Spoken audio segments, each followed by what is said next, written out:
Yan. Hello guys, magandang gabi po sa ating lahat and welcome back po sa aking channel. So ngayon ay January 22, Wednesday. So share ko lang guys no yung aking freezer na nabili noong ano pa to guys, mag 3 years siya ngayong September 7 kasi binili namin to guys noong September 7, 2022. Ayan. So, 2 years na siya mahigit, ano. So, going strong siya, guys. Going strong pa din siya, no. Ayan. So, di naman ako nagkakaproblema dito. Nung una lang, guys, kasi, yun nga, pag gumagawa ako ng yelo, nilalagay ko sa baba. Talagang pag, may naghahanap na ng yelo at, di ba, minsan, kahit malambot pa, binibigay na natin. Kaya nagkakaroon siya ng butas. Tsaka, siya, kumakapal yung yelo dun sa ilalim. So, since nga, nadadala na ako sa kakaganon, so, hindi ko na siya ginagalaw, guys. So, ang ginagawa ko ding technique, may lamok. So, ginagawa ko ding technique, guys, yung mga gawa kong yelo, nilalagay ko dun sa may hagdan. Kasi pwede ba may hagdan siya. So, pag nabuo na siya, guys, nililipat ko na lang siya dun sa baba. Para walang butas, ba diba? So, ganun yung ginagawa ko. So, ngayon, wala na talaga akong butas ng yelo. Kaya, hindi sayang. Kaya, ganon. So, since nga, guys, gaano daw ba kabilis? So, since, guys, ang aking gamit dito ay nasa lang siya, naka number 4. Kasi pag number 5, masyadong malakas naman yung ating kuryente nun, di ba? So, ginagawa ko 4 lang. So, yung 4, guys, kaya naman siya. Like, gumawa ako ngayong gabi. Tapos, kinabukasan, like, example, guys, gumawa ako ng mga, ganyan kasi, guys, isang layer dun sa hagdan, 6. Tapos, 6, mga tatlo lang. 6 times 3 equals, 6 times 3.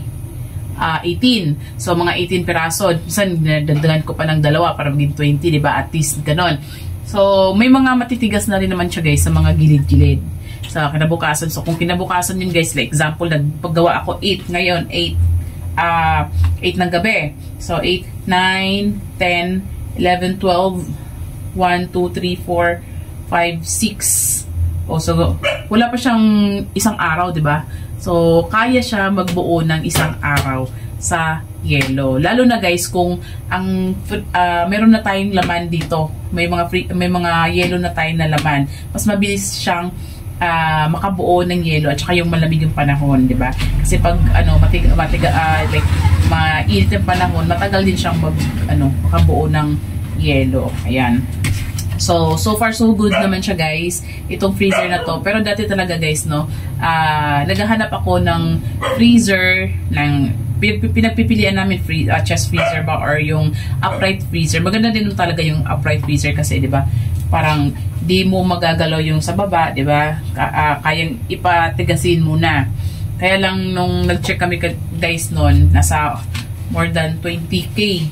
So, kulang sa budget, kaya ito na lang muna. Pero ang good naman siya, guys, no? Ito ay ginagamitan ko dito, yung aking, pag madami akong sobrang frozen products na hindi kaya na doon sa aking ref, nilalagay ko dito. Tapos, pag, di ba, may mga occasion, gumawa tayo ng mga salad, dito din namin nilalagay. Yan. At saka, ano pa ba? So, malaking bagay siya, guys, kasi itong kita namin dito sa yelo na to, yun yung pinambabayad ko naman sa aming kuryente. Yan. So, laki ang kita natin sa yelo, lalo kasi, di ba, mainit ang panahon. So, yung aking yelo, guys, ay 5 pesos mineral water. So, babenta talaga pag ang yelo natin ay mineral water, di ba? Kasi ayaw ng mga customer natin na yung sa iba kasi, guys, ang ginagawa nila is dun sa gripo, nawasa. So, naglalasa kasi yun. So, ayaw ng mga customer natin. So, akin kasi 5 pesos lang mineral water na. Yan. So, kaya lang, binawasan ko ng laki, guys, no? Kasi para bumawi tayo. Kasi ngayon nga, sobrang mahal ng kuryente, di ba? So, para naman di masyadong malaki yung cost natin sa gawa ng yelo, di ba? Kasi, meron pa tayong plastic. Yung mineral water. Mineral water namin, guys, is 30 pesos isang galon. Tapos, yung plastic, bintahan ko sa plastic is 26. Tapos, di ba, kuryente pa. O, di ba? So, ayun. So, yun, guys. Mabilis lang naman. Ang gamit ko nga ay number 4. Number 4 lang siya. So, hindi ko na siya tinataasan. Ganyan lang talaga siya number 4. Pag 5 kasi, baka mas lalo namang lumaki yung ating kuryente. So, yung kuryente ko dyan, guys, noon kasi parang nagdagdag siya ng 400. Ngayon kasi parang 500 mahigit kasi nga tumaas nga yung kuryente, diba? Ayan. So, if ever man, guys, no, wag naman sana. Kasi, if ever nga, masira yung aming ref, yan na yan. So, ang plano namin ay bumili ng chest freezer kasi doon na namin doon kami gumawa na ng yelo. Tapos ito namang ating ay di bala, yung upright.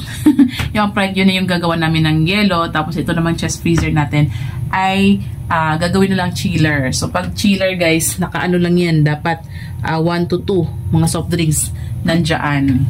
Kaya lang di ko sigurado, guys, no, kasi may nabasa ako na ginawa nilang chiller ito.